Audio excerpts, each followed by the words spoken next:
Good morning, children. In today's pandemic condition, all of us are feeling low. But this is not the time to feel low. This is the time to recharge ourselves. This is the time to think and change our lifestyle. Now, all of us are having enough time to think about ourselves, our society, and our earth. Especially for you people, this is the time to cover your backlogs. Think about your aim and try to achieve the aim. And this can be possible by changing the mindset. So wake up early in the morning, do exercise, study hard, and build yourself. But at the same time, don't forget the social distancing, use of mask, and sanitizing your hands regularly. Stay at home and be safe. Now moving to our topic, that is the plastids. So next topic is plastids. In the last video we have studied about the mitochondria. Today we will study about the plastids. So plastids are the large cell organelles found only in plant cells, which are specialized to synthesize and store organic substances. On the basis of pigment present in them, plastids are of two types.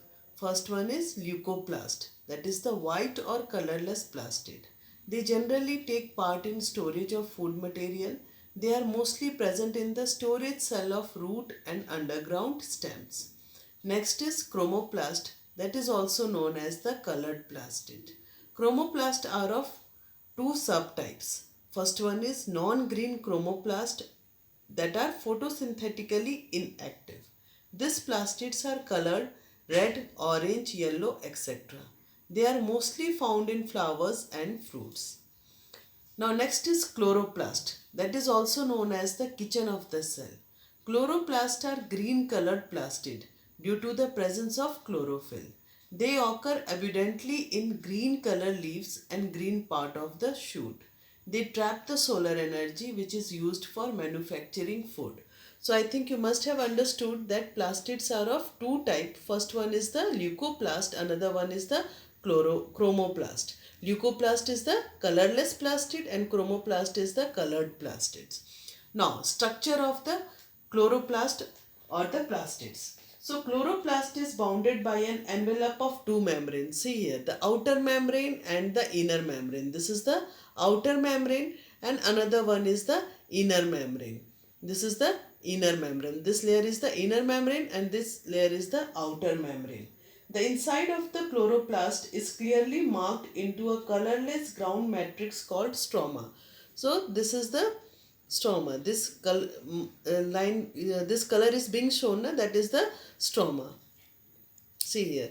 This is the stroma. Yellow color is the stroma. This is the aqueous fluid, or we can say that the liquid present inside the plastid or the chloroplast is known as the stroma. So, and a membranous system called the grana. See here, this is the grana. See, this is the grana or the granum, this part. Okay. So, grana or the singular term is granum. Each granum consists of a stack of membrane bounded flattened sacs called the thylakoid. See here, thylakoid is there. Thylakoid appear as the coins placed one above the other. See, this is the like the coins placed one above the other.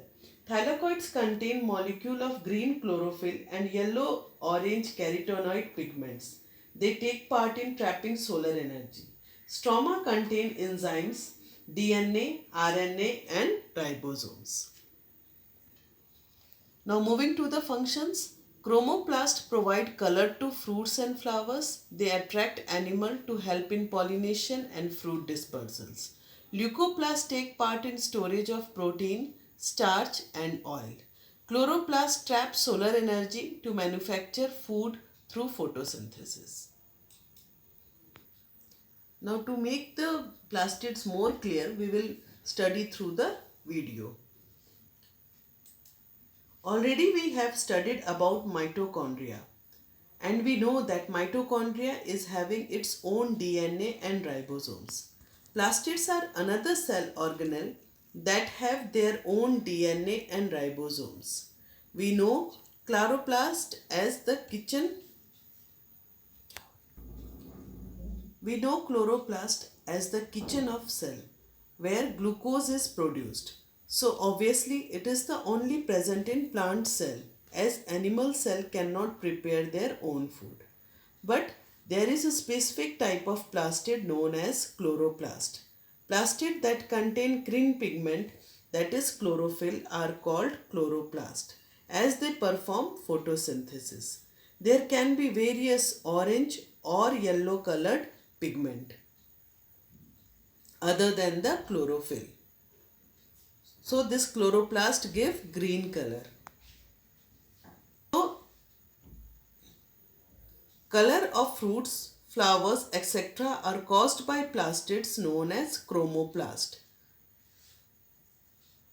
So chromoplast are responsible for color of fruits and flowers. Unripe mango is green because its skin has chloroplast. During ripening, chloroplast convert into chromoplast. So fruits turn yellow or red, etc. Another type of plastid is leucoplast.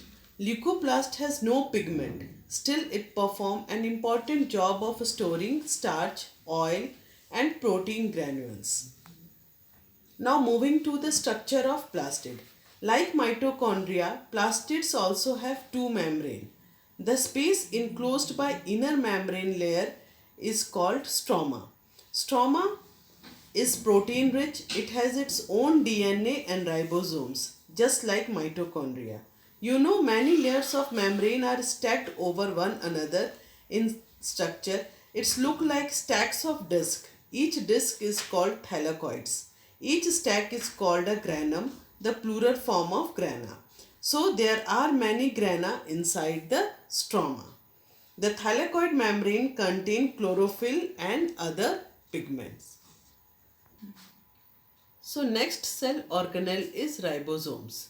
Ribosomes are extremely small rounded bodies found either in free state in the cytoplasm or attached to the surface of endoplasmic reticulum. They are composed of ribonucleic acids and proteins.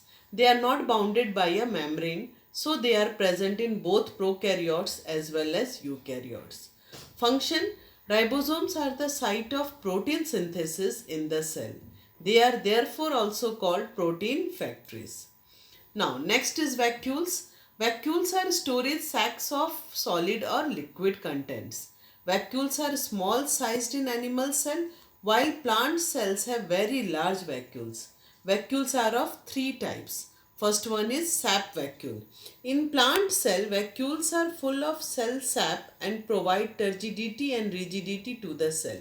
Many substances of importance in the life of plant cell are stored in the vacuoles. This include amino acid, sugars, various organic acids and some proteins. Contractile vacuole. Next is the contractile vacuole. They occur in small unicellular freshwater organism, example amoeba, paramecium. The vacuoles are specialized to collect liquid from the cell, swells up and bursts to release their content. Next is food vacuole. In some single-celled organisms like amoeba, the sacs contain the ingested food particles fused with lysosome to form food vacuoles. Now functions. Contractile vacuoles take part in osmoregulation and excretion. As osmoregulation means the balancing of water. Vacuoles store a number of substances. Vacuole function as dump house of waste products in plant cells. Formation of food vacuoles occur in many unicellular organisms. So that's all for today. I think you must have understood.